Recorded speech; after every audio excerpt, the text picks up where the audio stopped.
In the meantime, let's go back to New York City. Want to get some updates on the case that is unfolding there regarding Sean Diddy Combs. The judge has denied bail for Sean Diddy Combs. Of course, this was the hip-hop mogul's latest bid for freedom as he remains in federal jail for his racketeering and trafficking case. What if the man who once ruled the airwaves and graced red carpets, the very face of untouchable fame and fortune, now finds himself fighting for his life in the shadows of a decaying detention center? Sean Diddy Combs, a name once synonymous with success in the music industry, now stands at the heart of a storm so dark and twisted that even his most devoted fans are struggling to fathom how he ended up here.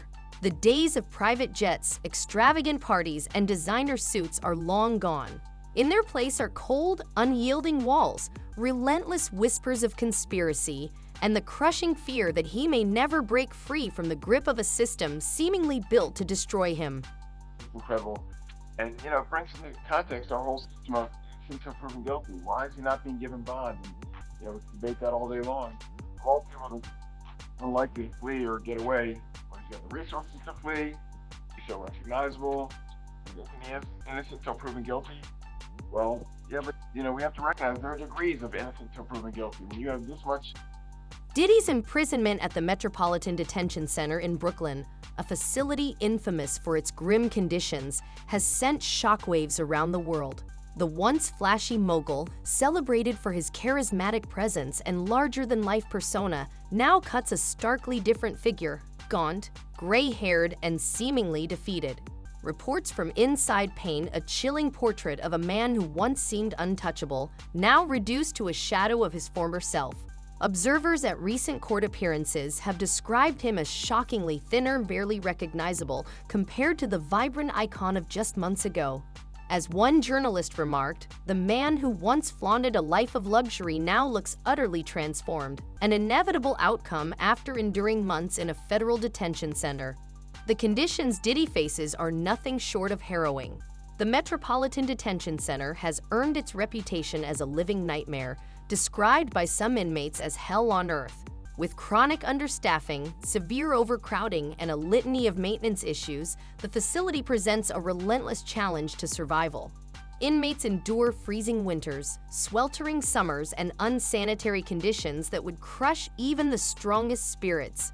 For someone like Diddy, once accustomed to the opulence of mansions and five-star luxury, the adjustment must be excruciatingly brutal.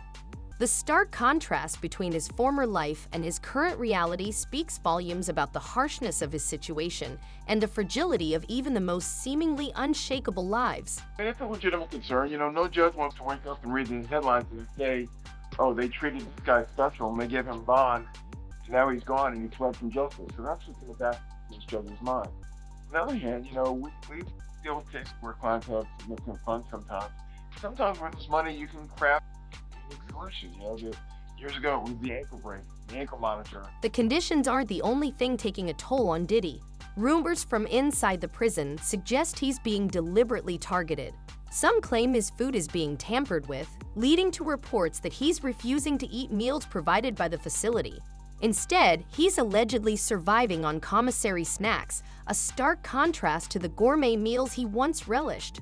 A prison consultant has speculated that Diddy's fears may be justified, suggesting that powerful enemies outside the prison walls could easily exert influence inside. If someone wanted to send a message, the consultant mused, they wouldn't need to break in. They'd just need the right person on the inside. Tensions are further heightened by Diddy's status as a high-profile inmate, which makes him a target not only for potential enemies, but also for those looking to make an example out of him. Life as a celebrity behind bars comes with its own unique set of challenges. Reports indicate that guards, inmates, and even staff have taken a keen interest in his presence. While some allegedly go out of their way to make his life more difficult, others are rumored to be leaking details of his struggles to the media, feeding the public's relentless appetite for scandal. For Diddy, prison life is a relentless struggle, defined by suspicion, danger, and the ever-present shadow of his celebrity status. It's interesting to me that with all the money he has and all the resources he has, he couldn't craft some solution that lets him be under some form of house arrest. And again, sounds like special treatment. He treats him out of business. To incarcerate somebody like him is expensive to all of us. We're taxpayers, and he's got to have unique situations. You can't put him in the general population where, everyone wants a piece of his everyone wants to be his friend and everyone. The toll on Diddy isn't just physical. The psychological strain of his situation is undeniable. Sources from within the prison describe a man who once exuded confidence and charisma, now gripped by paranoia and anxiety. His vibrant presence has faded, replaced by isolation and unease. He reportedly avoids interactions with other inmates whenever possible, seeking solitude as a means of self-preservation in an environment fraught with uncertainty. Inside the harsh walls of the Metropolitan Detention Center, Diddy's world has grown increasingly oppressive. Whispers of betrayal, danger, and conspiracy only heighten his fear, leaving him in a state of constant tension. For someone who built his success on trust and calculated decisions, the unpredictability of his surroundings is crushing. Every glance, murmur, and shadow feels like a potential threat, amplifying his sense of vulnerability. The facility's harsh conditions, freezing winters, sweltering summers, and unsanitary quarters add to his mental and physical hardship. The drastic contrast between his former life of luxury and his current reality fuels his despair. Rumors of targeted mistreatment, including food tampering and harassment, further destabilize his mental state. As a high-profile inmate, Diddy has become both a target and a spectacle. For Diddy, this ordeal is no longer just about freedom. It's about survival. Sarah, anything's possible, right? Now this judge has an even harder time, I think, because the past judge locked him up, didn't let him out. He's still there available for trial. The new judge lets him out on bond and something goes wrong. And this isn't the analysis that I'm proud to make, right? We shouldn't be saying, well, judges are worried about their own skin, how they look. Never that happen. Diddy's relentless efforts to secure bail have been repeatedly denied, leaving him confined in what he has described to his legal team as an unlivable environment. His lawyers have fought vigorously for his release, arguing that the conditions at the Metropolitan Detention Center are inhumane and unsuitable for anyone, let alone someone trying to prepare for a high-stakes trial. Despite their efforts, the courts have remained unmoved, with judges refusing to grant bail due to concerns about potential interference with witnesses if Diddy were permitted to return to his expansive Miami mansion. They're going to try everything. They're going to try to transfer him. They're going to try to get him out. In a normal case where it's a high-profile person or a well-funded person, prosecution and the judge is a little more concerned about a wrongful prosecution. People that are mad they've been arrested for a crime they didn't commit can turn around and file for malicious prosecution. The desperation in Diddy's legal maneuvers is unmistakable. His team has reportedly explored every possible avenue, from appealing directly to the Bureau of Prisons to requesting transfers to other facilities. Yet, every effort has been met with resistance. Some speculate that the repeated denials may be part of a larger, more sinister strategy to keep him exactly where he is, vulnerable and isolated. Meanwhile, reactions outside the prison walls have been sharply divided. For years, Diddy was a polarizing figure, celebrated as a visionary by some and criticized as ruthless by others. Now, as he faces the fallout from his alleged actions, his detractors are seizing the moment to revel in his misfortune.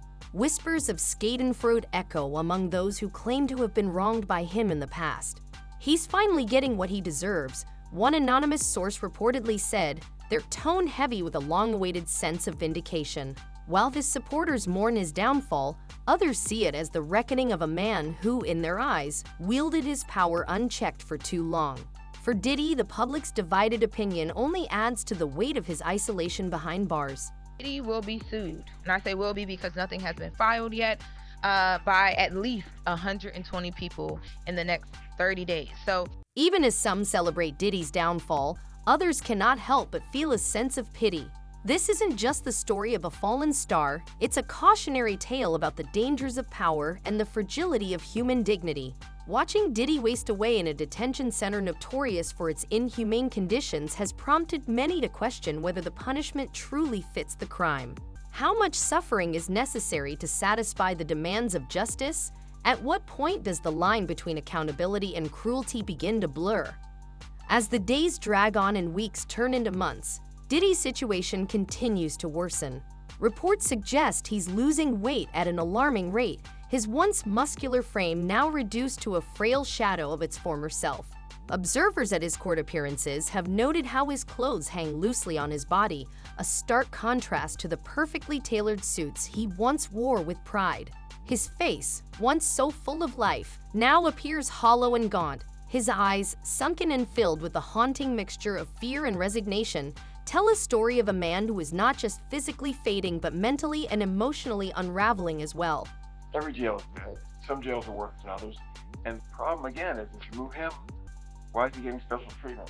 And maybe he's earned special treatment. Maybe what he's done, maybe he's given so much back to fans, the world, charity. Maybe there's a way this plays out again. Again, go into court and say this jail is bad, move him to another jail. Even Diddy's health has become a growing concern. While his legal team maintains that he remains mentally sharp and focused on his defense, others question whether he is truly in a fit state to endure the pressures of his upcoming trial. The combination of immense stress and the physical toll of his imprisonment has left many wondering how much longer he can hold up before something gives way. Yet, despite the overwhelming odds stacked against him, Diddy remains a figure of fascination. The world watches with bated breath, eager to see how his story will unfold. Will he rise from this ordeal like a phoenix from the ashes, stronger than before, or will he become yet another cautionary tale, a stark reminder that even the most powerful can fall? Right? You can't move in the general population. Would he be at risk? Sure. There's so many people that have nothing to lose, right? They're going to be in jail the rest of their life. They've got nothing to. They want their 15 minutes of fame. They were friends with Diddy, or they hurt Diddy, or they Diddy, or they did. I mean, there's so many, people in jail that this would be their moment. You can't put them there. Plus,